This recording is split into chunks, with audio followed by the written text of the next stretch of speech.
Oi gente, eu sou a Branca Barão e você vai assistir agora a palestra Motivação 360 Graus, uma abordagem diferente sobre gente. Qual que é a ideia aqui? Você pode estar se perguntando, mas espera aí, 360 graus significa que eu vou dar uma volta inteira e vou voltar exatamente no mesmo ponto? Não é isso. A ideia é que a gente entenda essa coisa tão complexa que é a palavra motivação, quando a gente fala de alguém ser feliz fazendo aquele trabalho que aquela pessoa faz e olhar um pouquinho mais de longe e conseguir dar uma volta inteira no ser humano para que a gente entenda de uma forma diferente o significado da motivação, tá certo? Para começar, eu queria citar um exemplar da revista Galileu, que é essa daí que você vai ver, que chama O Que Te Motiva. O Instituto Gallup fez uma pesquisa nos Estados Unidos há 1 ano e meio, 2 anos atrás mais ou menos, pedindo para 20 mil pessoas responderem a seguinte pergunta. Uma pergunta muito simples com uma resposta de sim ou não. A pergunta é: você é feliz no trabalho que você faz? Aqui vem a grande surpresa. Mais de 60% das pessoas responderam que não, eu não sou feliz no trabalho que eu faço hoje. E aí, eu trabalho com isso, visitando empresas, apresentando treinamentos, palestras, há mais de 14 anos nas empresas pelo Brasil. E eu ouço muitas coisas. Então, eu converso com muita gente em reunião, eu converso com a galera que trabalha lá, desde a recepção até o momento da palestra do treinamento. E eu decidi fazer a minha própria pesquisa, tentando descobrir. As pessoas não são felizes no trabalho, e a culpa é de quem? E para poder te responder isso, eu escrevi uma poesia. Tive aí o meu momento de poeta e escrevi essa poesia para você tentando responder. O nome dessa poesia é Ler. Por que Ler?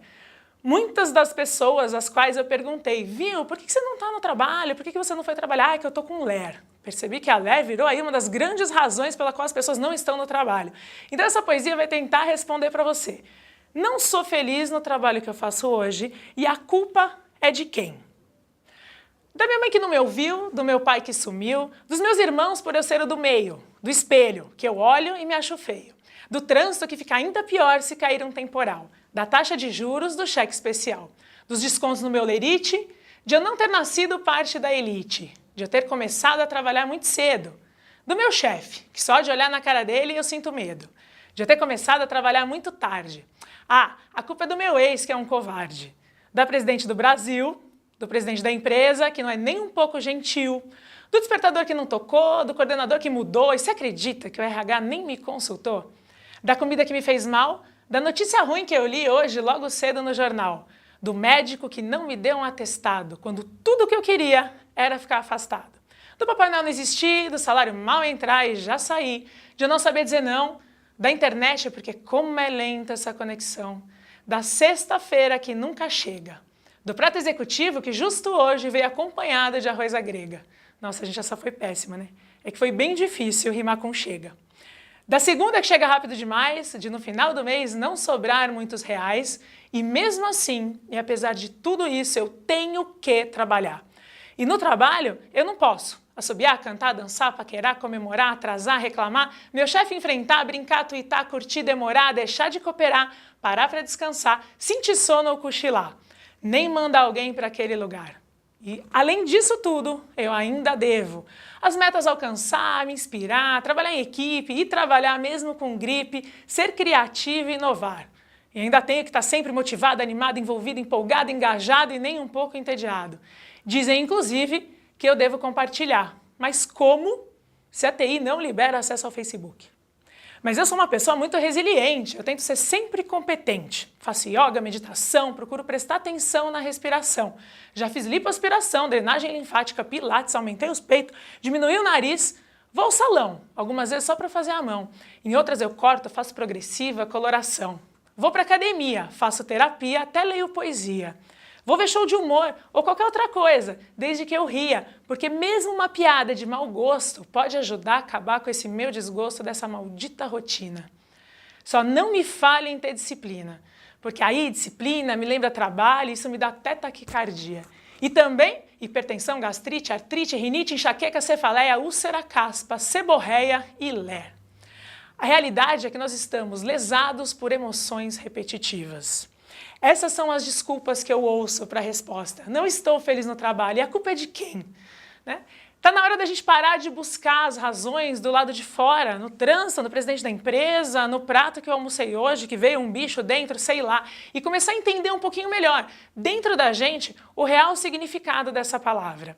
Eu não sei se você conhece a origem da palavra trabalho. Trabalho vem aí da era medieval de tripalium, que significava 3 paus. Então eram 3 paus, tripalium, 3. Um pau onde amarrava a cabeça do indivíduo e o tronco, um pau onde amarrava uma perna, a perna direita e o braço esquerdo, e outro que amarrava o braço direito e a perna esquerda. Para quê? Para o cidadão ser detonado, ser torturado. Ou seja, a origem da palavra trabalho é um instrumento de tortura onde a pessoa era amarrado para ser machucado, para ser torturado. E eu te pergunto, será que hoje, 2014, alguém ainda se sente no trabalho dessa forma? Um lugar onde eu fico preso para ser torturado? Então está na hora da gente entender aí um significado novo para essa palavra, trabalho e motivação no trabalho. Na psicologia positiva, que é um tema que eu venho estudando há alguns anos, tem um significado para a palavra felicidade que eu gosto bastante. Eles dizem o seguinte, felicidade é a sensação de bem-estar em relação à vida.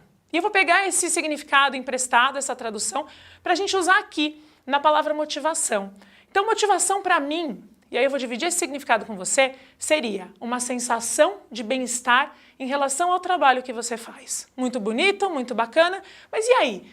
Como que a gente traz isso dentro da gente desde sei lá quando? Porque quando que a gente aprendeu o significado que trabalhar é ruim? Agora eu vou te perguntar, quando você era criança, que você queria ou descer no seu prédio para brincar, ou sair na rua para brincar, e a sua mãe falava assim, não, primeiro a obrigação, depois a diversão. Era um momento que a gente estava aprendendo que trabalho e diversão são coisas diferentes. A gente traz isso com a gente há muito tempo. Por exemplo, a imagem que você vai ver aí na tela agora é de uma folha da agenda do meu filho. Meu filho gosta de desenhar, o nome dele é Gabriel. E o que você encontra ali? Para ele, só para vocês entenderem, sábado e domingo é feriado. E quando é o mês inteiro, é férias, tá? São férias, mas sábado e domingo é feriado. Então tem ali um bonequinho, feliz da vida, fazendo um gesto todo animado, com uma postura ereta, toda energia pela vida, para correr atrás aí. Feriado, uhul. E em compensação, na segunda, a gente tem o mesmo personagem sofrendo. Segunda. Sentiram aí o peso diferente que a pessoa tem pela vida de uma segunda e de uma sexta-feira? Eu já conversando outro dia com uma amiga psicóloga que atende em consultório e eu perguntei para ela assim, eu falei, viu, qual que é o caso que mais aparece em consultório, né, no teu consultório? Ela falou, olha, o primeiro, Branca, são os casos de amor. Porque quem eu amo não me ama, quem eu quero não me quer, porque quem me quer eu não quero. E o segundo que mais aparece é a síndrome do fantástico. O que é a síndrome do fantástico? O cara tá bem, tá feliz, tá tudo ótimo, tá com as contas pagas, chega domingo à noite, ele começa fantástico e aí ele se toca que o fim de semana acabou e que amanhã é segunda. E amanhã é segunda, eu tenho que trabalhar. E aí esse peso aparece. Gente, peraí, e com ele tudo aquilo que eu falei, né, gastrite, e é sério isso, dor de cabeça, úlcera, tudo simplesmente porque amanhã é dia de trabalho. Eu gosto muito do trabalho que eu faço. Para mim, o meu trabalho hoje realmente tem tudo a ver com felicidade, tem tudo a ver com uma sensação de bem-estar em relação àquilo que eu faço. E eu imaginava que para o Gabriel também seria a mesma coisa, porque ele não vivenciou lá em casa essa questão do eu tenho que trabalhar.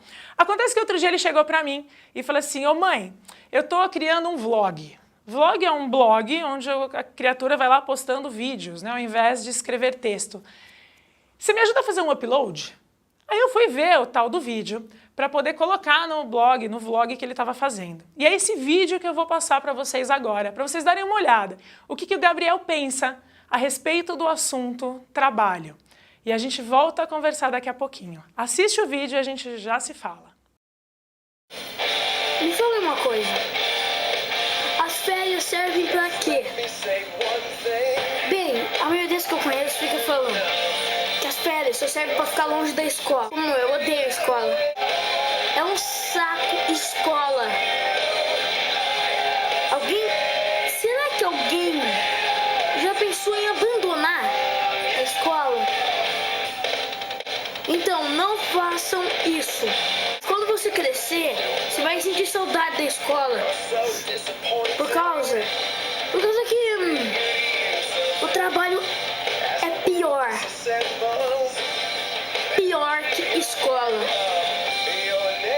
Vai por mim.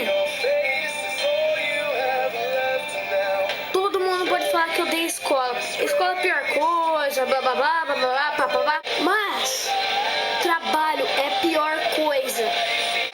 Então, aproveita enquanto pode. Vai por mim. Bom, gente, olha a encrenca que eu tenho. Vocês viram as crenças que meu filho tem a respeito do tema trabalho e felicidade no trabalho.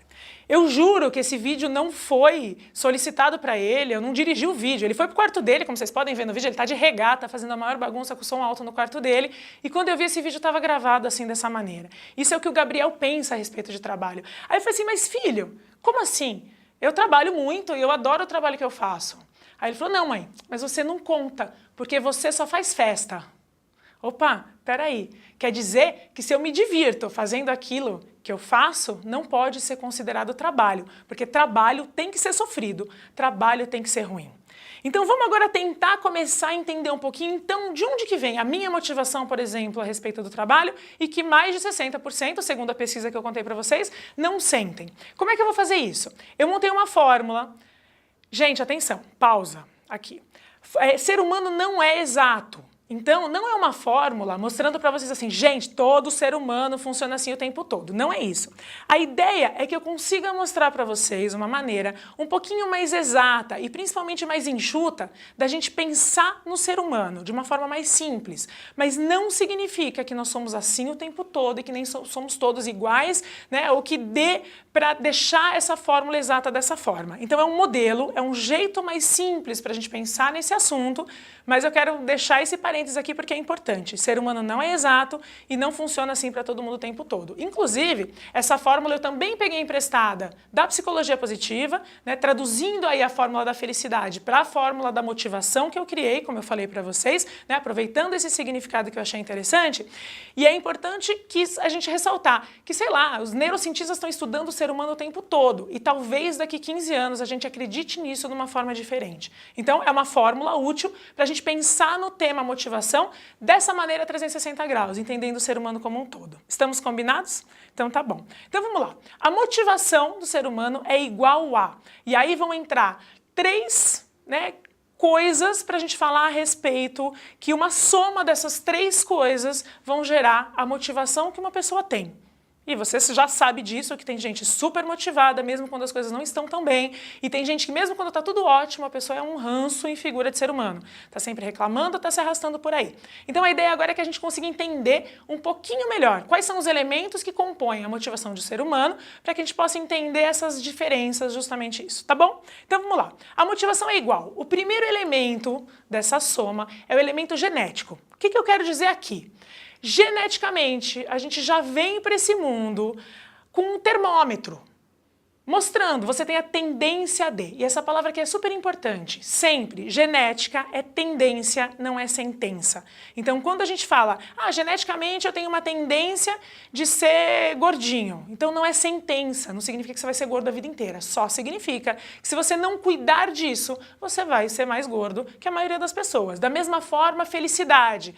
Eu sou uma pessoa super animada, sou otimista, eu tenho a tendência de estar feliz. Motivação é a mesma coisa.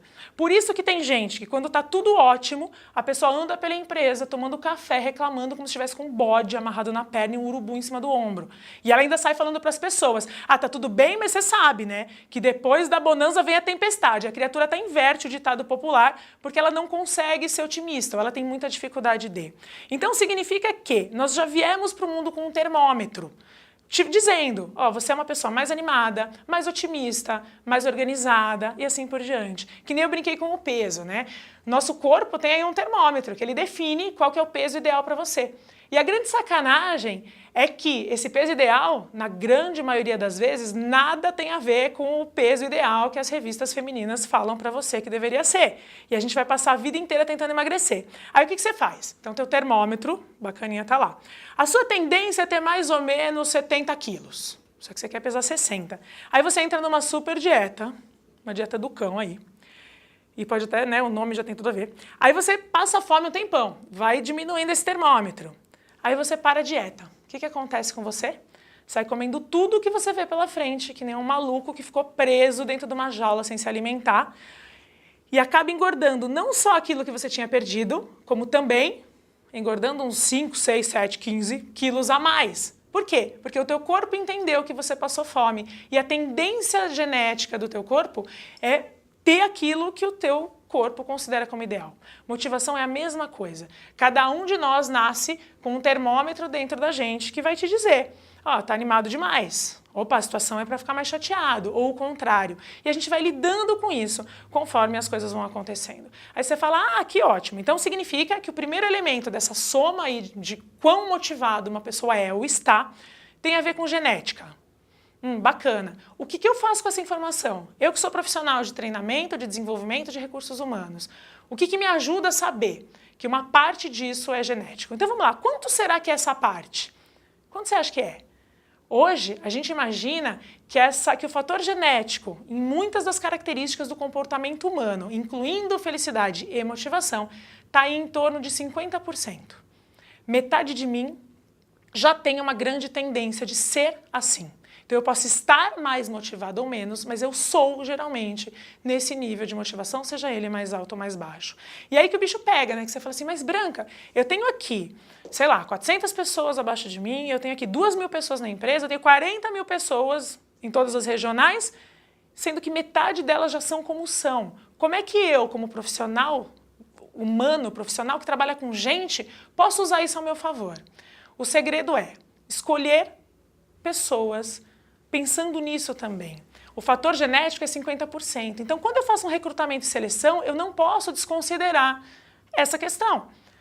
Vamos partir para outra pergunta. Quanto tempo leva hoje na tua empresa de convivência? Não estou falando entre a pessoa mandar o currículo e você contratar. Mas quanto tempo de convivência a gente tem a partir do momento que você conhece essa pessoa até o momento que você contrata?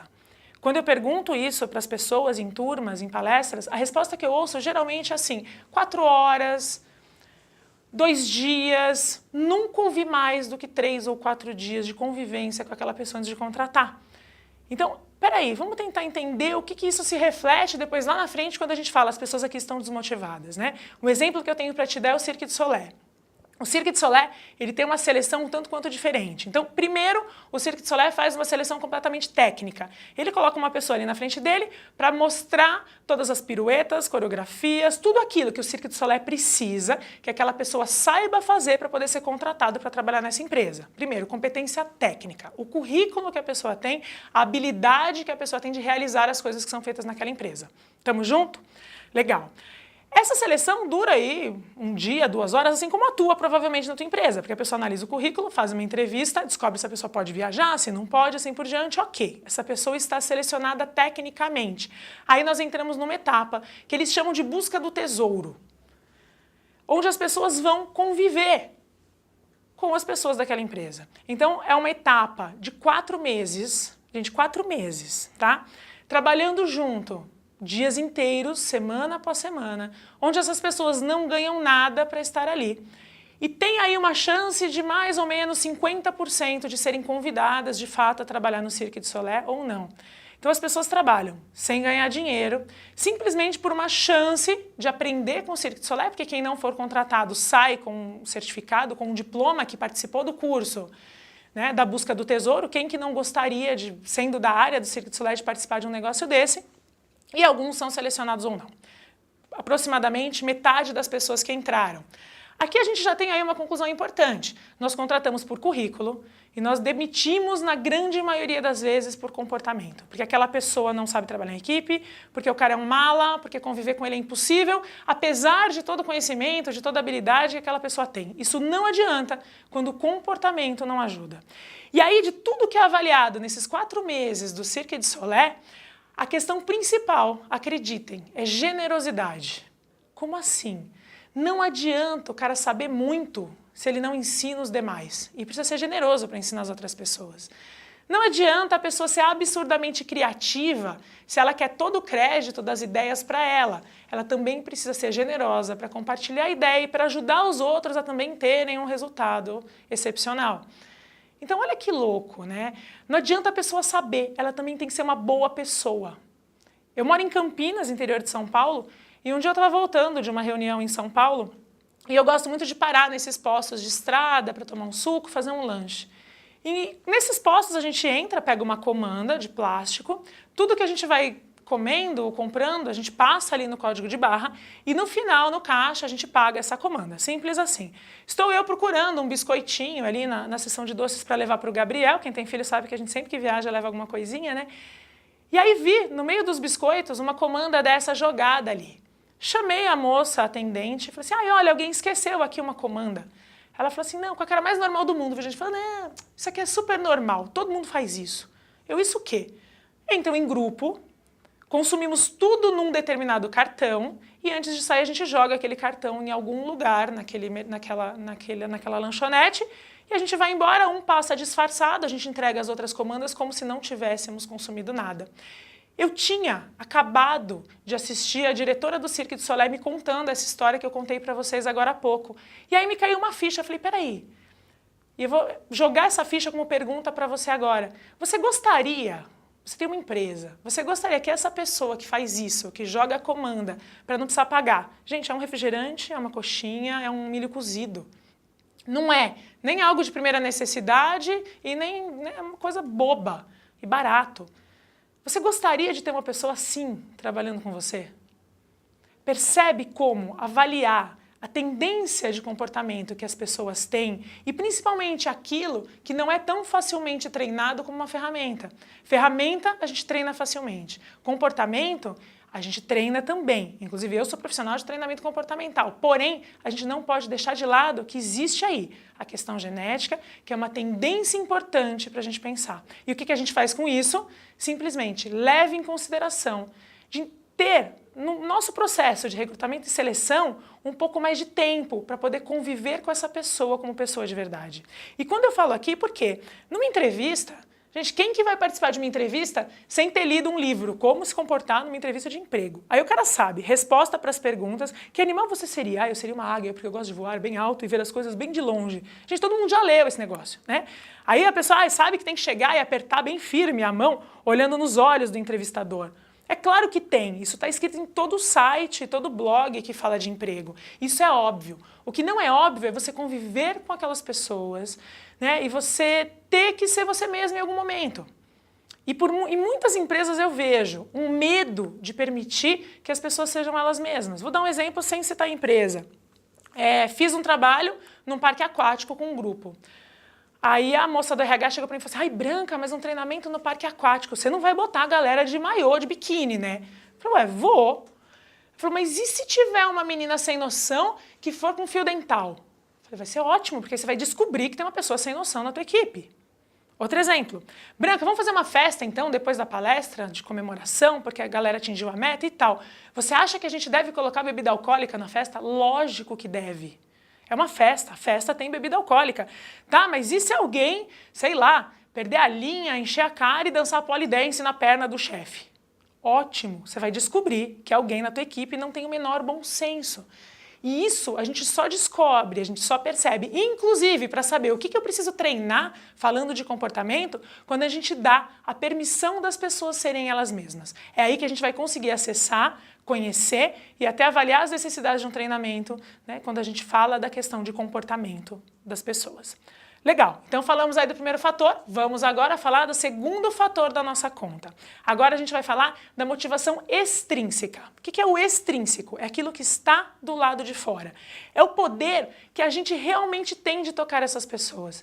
Estava eu outro dia num hotel, fazendo treinamento para uma empresa, e aí eu fui usar o banheiro e estava rolando uma convenção, um treinamento de uma outra empresa, a qual inclusive eu já tinha prestado serviço. E eu estava ouvindo as meninas conversando. A conversa era mais ou menos assim, ai, de novo convenção. Vão levar a gente lá para aquele hotel no Costão do Santinho outra vez. Que saco.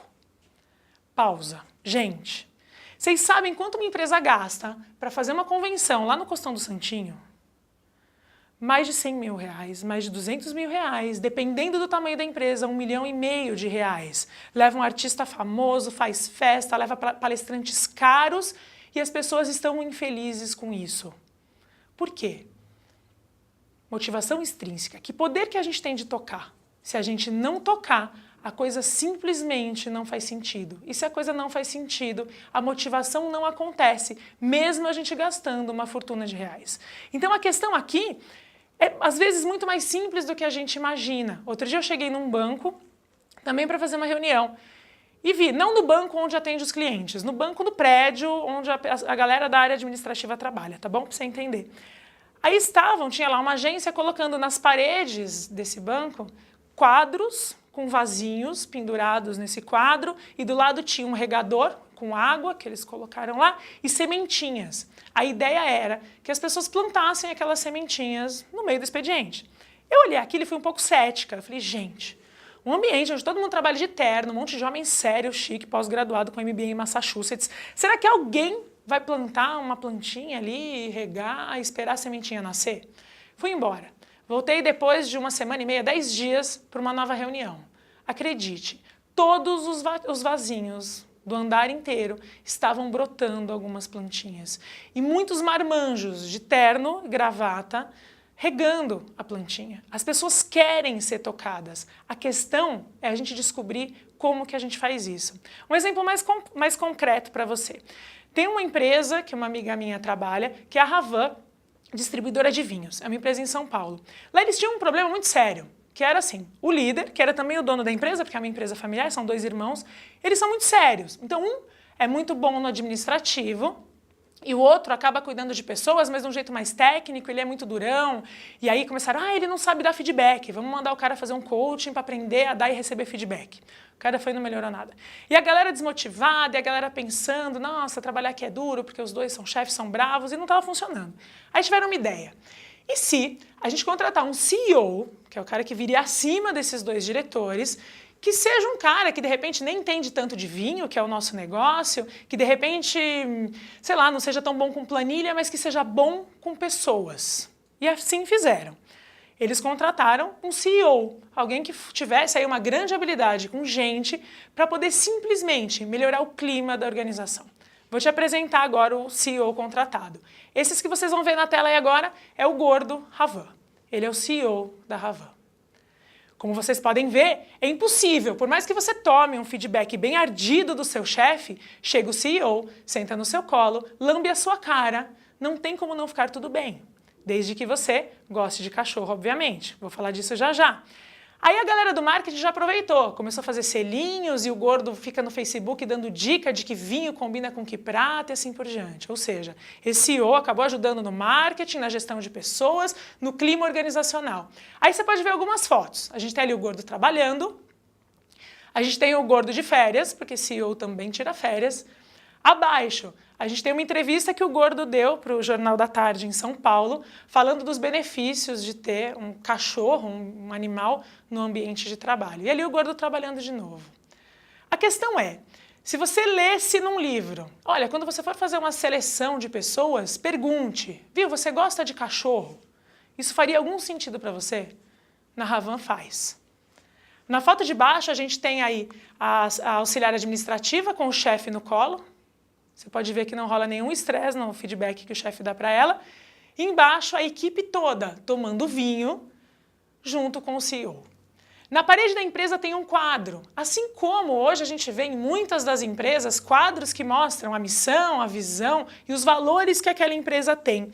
O exemplo que eu quero dar agora para vocês é para vocês verem como é importante que isso seja congruente. Os valores que a gente prega com aquilo que a gente faz aqui dentro. Tem um quadrinho lá que diz assim, desconfie de quem não gosta, de cachorro ou de vinho. Aí você fala, mas isso está certo? Para a Ravan está. E lá faz o total sentido.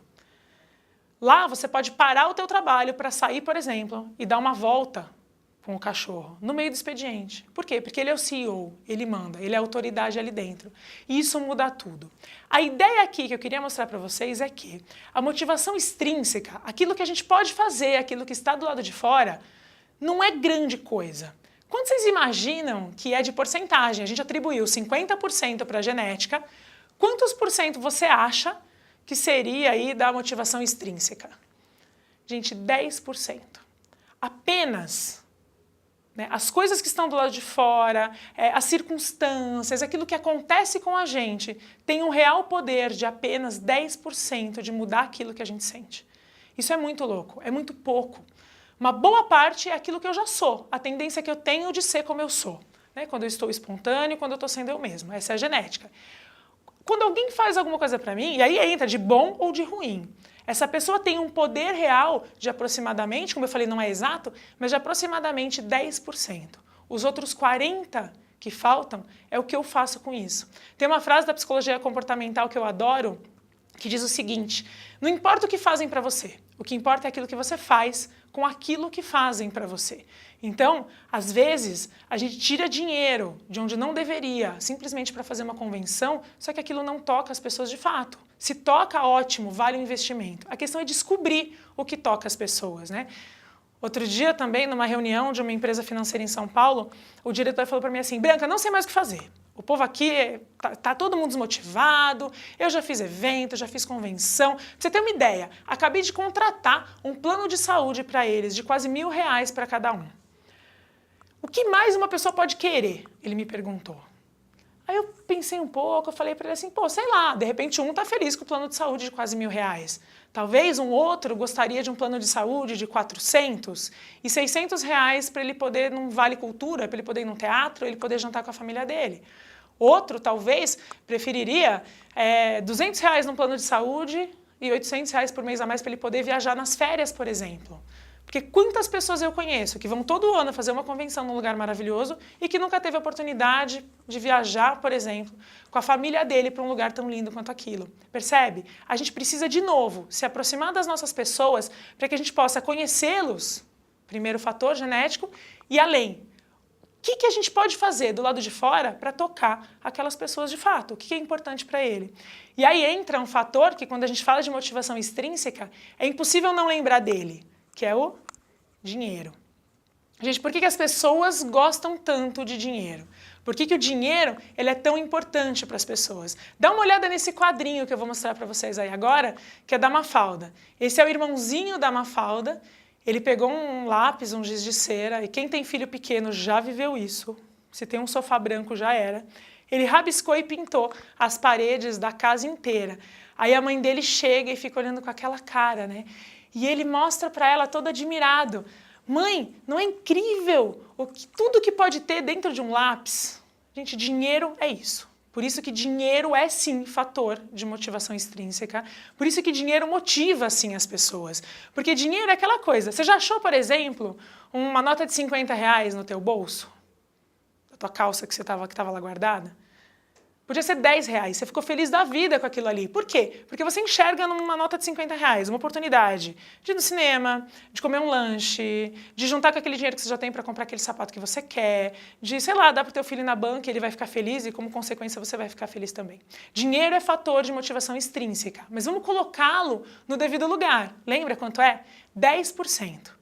10% da nossa felicidade. Dinheiro compra felicidade? Agora a gente tem até uma resposta, né? Que legal.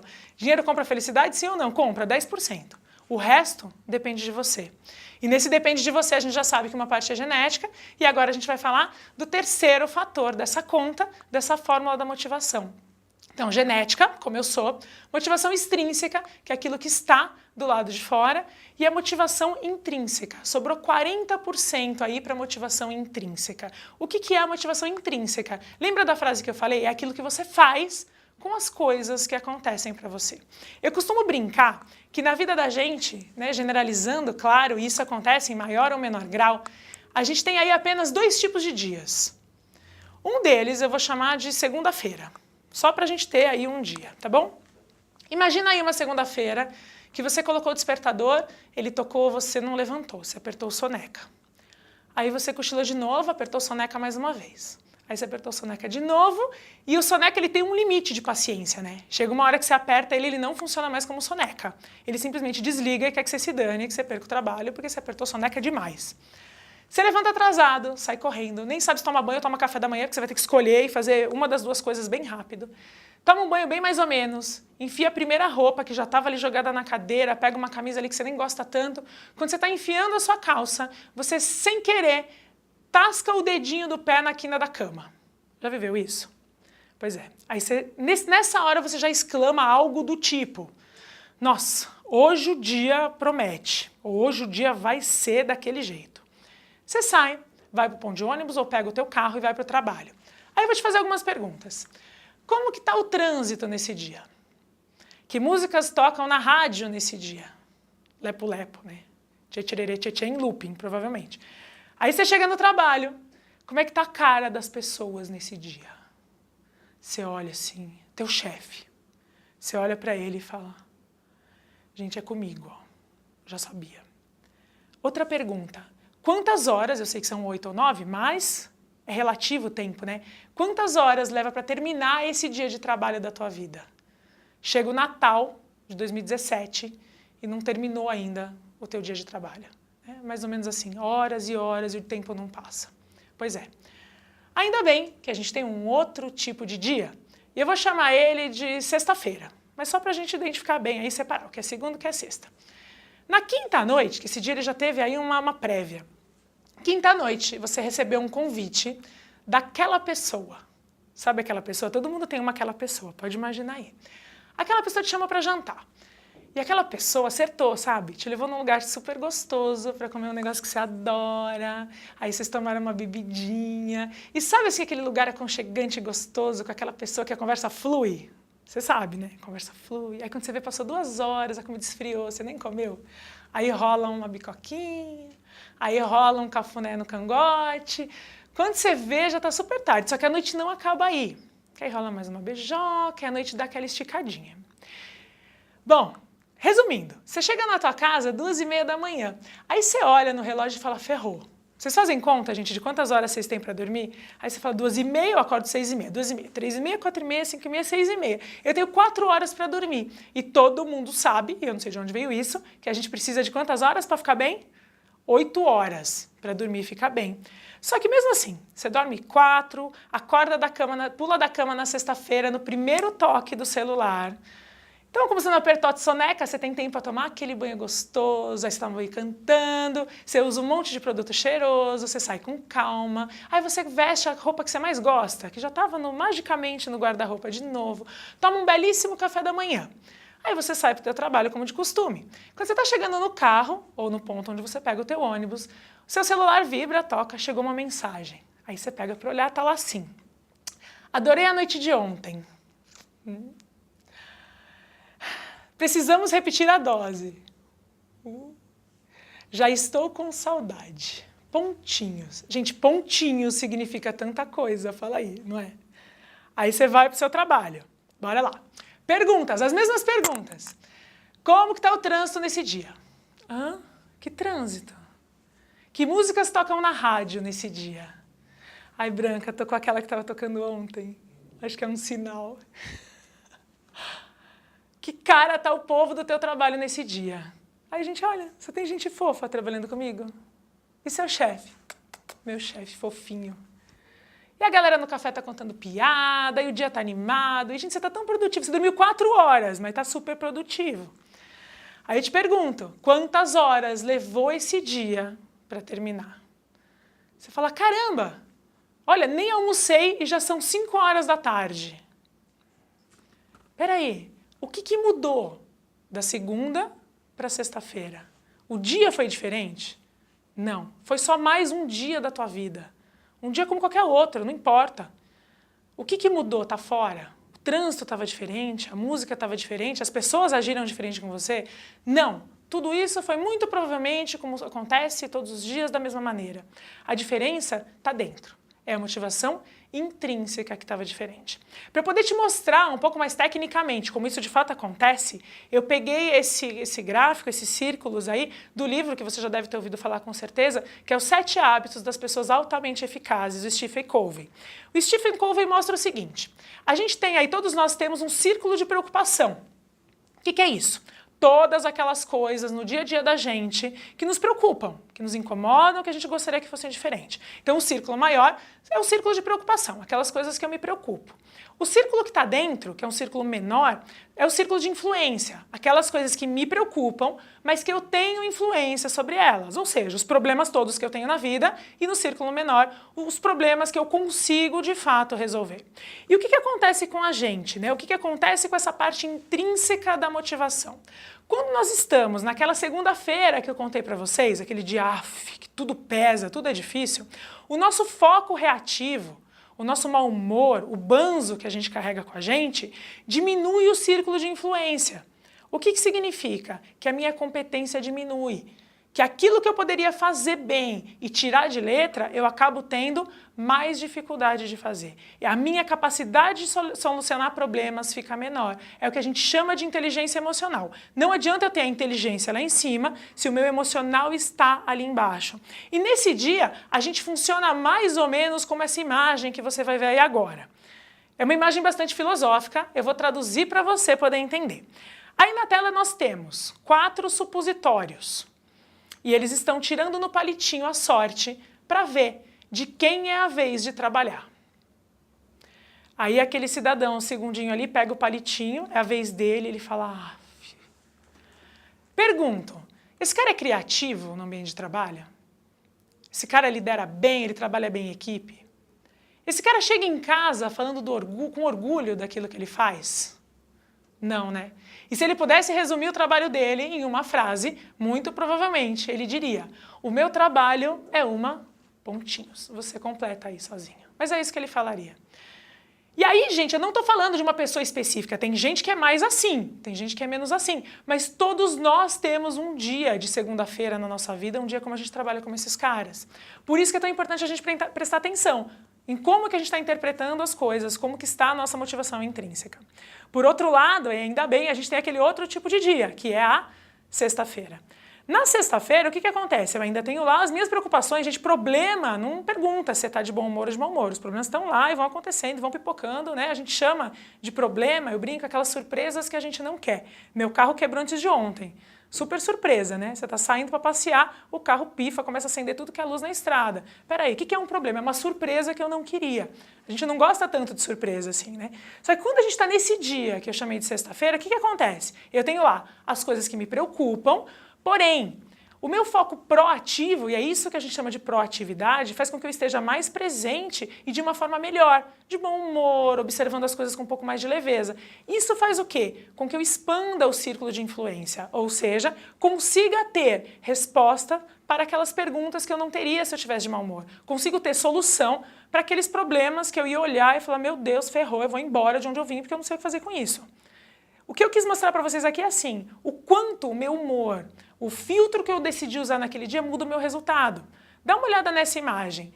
Contrária àquela que a gente viu dos supositórios, a gente tem aí uma equipe, são 2 pessoas, mas é uma equipe, né, de 2, e eles têm aí um resultado no mínimo 5 vezes melhor que o esperado. Muito provavelmente porque esse trabalho foi feito com prazer. Essa é a ligação que eu quero fazer para você. Quando a gente tem tesão naquilo que a gente faz, e aqui não estou falando em tesão do desejo sexual que a gente está acostumado a ouvir. Estou falando daquele tesão do livro do Roberto Freire, sem tesão não tem solução. E eu vou traduzir para a gente usar aqui na nossa palestra. Sem tesão não tem motivação. Você fala, legal, o resultado é bacana, eles fizeram aí um resultado 5 vezes maior, só que o cara, ele tá ali com uma cara meio de preocupado, né? Aí entra a sabedoria do Homem-Aranha. Lembra dessa? Grandes poderes trazem grandes responsabilidades. Quanto mais coisa a gente quer conquistar na nossa vida, mais paciência e com mais problemas a gente vai ter para solucionar. Porque assim, se você decide, e não tem certo ou errado, se você decide uma vida super simples, com pouca grana, sem carro, que eu não compro roupa nova, você não vai ter problema. Só que também você não evolui, você não cresce, você não aprende. A partir do momento que você quer um carro novo, uma casa nova, viajar. Você já viajou alguma vez sem ter nenhum problema no caminho? Não, porque isso não existe. Você sempre vai ter um restaurante que você vai comer que você não gostou, porque você não conhece o lugar, você vai ter que experimentar as coisas. Então, quando a gente está disposto a evoluir, a gente também tem que estar disposto a lidar com os problemas de uma forma diferente, para que eles sirvam como aprendizado, para que eles façam a gente crescer, e não simplesmente para que eles façam a gente crescer. Essa é a grande diferença. Aí você fala para mim, legal, já sei aí que uma parte as pessoas são como são, é genética, uma parte eu posso fazer que é inspirar as pessoas a buscarem dentro, esses são os 10%, né, reais da motivação extrínseca. O que eu posso fazer aqui fora para mudar o que está dentro, que a gente sabe que é 40%, que tem um peso muito maior. E eu queria terminar essa palestra contando para vocês 3 dicas muito simples de coisas que eu posso fazer pontualmente, agora já, assim que eu desligar o computador, ou na próxima segunda-feira, que eu posso colocar em prática com a minha equipe. Vamos lá? A primeira dica, defina junto com as pessoas que trabalham com você, ou peça para os líderes fazerem isso, objetivos próximos muito claros. O que eu vejo? Muita gente dentro da empresa sem saber para que lado ir. E eu vejo as empresas fazendo eventos de metas assim, o que nós fizemos ano passado e o que nós esperamos para esse ano. Bacana, só que e aí? E hoje ainda? E até sexta-feira? E na próxima meia hora, o que o meu líder espera de mim? O que minha equipe precisa que eu faça para que a equipe inteira faça a diferença? Quando a gente está na estrada, que a gente se perde, a gente não sabe para que lado que a gente está indo, você está perdido, sem GPS, sem celular, você para. Isso acontece a mesma coisa, com a diferença que as pessoas não costumam pedir feedback, pedir informação. Quando as pessoas não sabem o que a gente espera delas, elas param. Então, defina objetivos próximos, hoje ainda, até a hora do almoço, até o final do dia, até sexta-feira, até o final do mês. O que eu espero de você? O que eu espero que as pessoas da minha equipe façam? Isso vai dar uma sensação de claridade, é como se você limpasse, passasse um pano na frente do óculos que essas pessoas usam e elas pudessem enxergar melhor. Por que elas estão ali? Por que o que elas fazem é importante? E a gente sabe que isso é um fator super especial e super importante de motivação. Segunda dica. Feedback imediato sobre o progresso que aquela pessoa tem. Eu vejo empresas massivamente dando cursos de dar e receber feedbacks para as pessoas. E aí tem várias teorias. Primeiro elogia, depois dá o feedback com a crítica, depois elogia de novo e blá blá blá. Não, ok. Tá fazendo isso, tá funcionando, beleza. O principal aqui, o que eu estou tentando te explicar é: não espera a pessoa chegar num resultado para você falar que esse resultado não foi bom. Porque por mais que você fale isso de uma forma doce, fofa e querida, a pessoa vai querer se matar quando sair da empresa. Por quê? Ela passou semanas ou meses dedicada naquele projeto, ela fez muita hora extra, ela chegou mais cedo, ela saiu mais tarde, ela deixou de ir na apresentação de balé da filha, ela deixou de ir no teatro do filho, jogar futebol com o filho, de almoçar com a esposa, de comprar um presente de aniversário de casamento para a mulher dele, porque ele estava envolvido demais num projeto dentro da tua empresa. Aí ele simplesmente passa um período dessa forma, chega e você fala assim: olha, você é um cara muito competente, muito legal, eu vi o teu esforço, só que não era isso.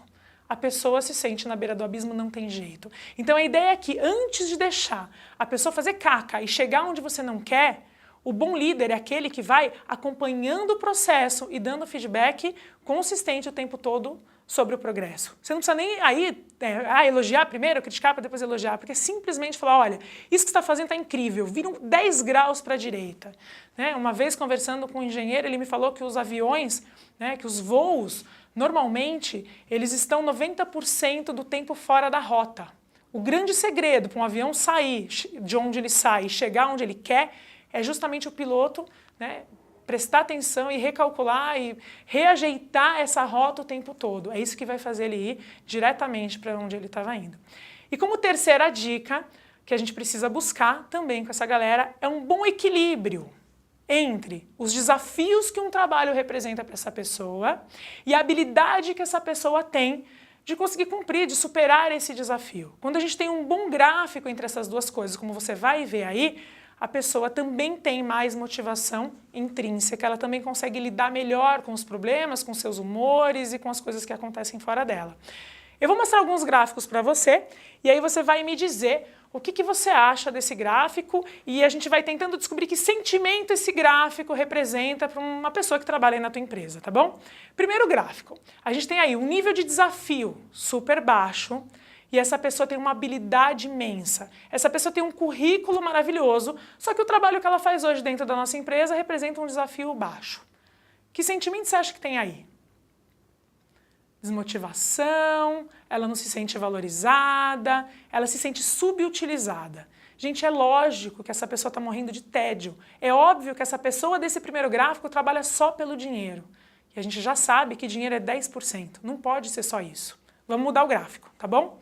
Segundo gráfico, nós temos aí um grau de desafio gigantesco, enorme, e por sua vez uma habilidade mais curtinha. Então é uma pessoa que não tem tanta habilidade, mas o trabalho dela hoje representa um desafio imenso.